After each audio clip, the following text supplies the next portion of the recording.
Hello everyone, welcome back to the next video. In this video I will show you how to use the tile map layer in Godot game engine. So let's get started.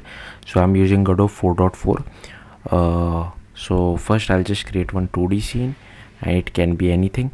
Okay, and I'll just do Command S to save. Then what we need to do is click on this plus button and just search for tile map layer. If you see, tile map has been deprecated, so don't use it. I'm using Godot 4.4, which is latest at the time of me recording this video. That's why I'm using tile map layer, and I'll just select that. Next, here you will have to come to tile set and select this new tile set. Click on this tile set, then click over here, and here you can see I have added this terrain, which will help us to draw different types of tile maps.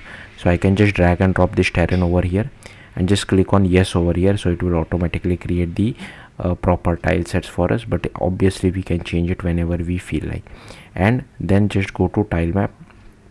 Here click on this paint tool, and here you can select whatever you feel like. So I'll just select this part, and here you can see I can keep drawing. I'll just zoom in a little bit, and here you can see I'm able to draw this.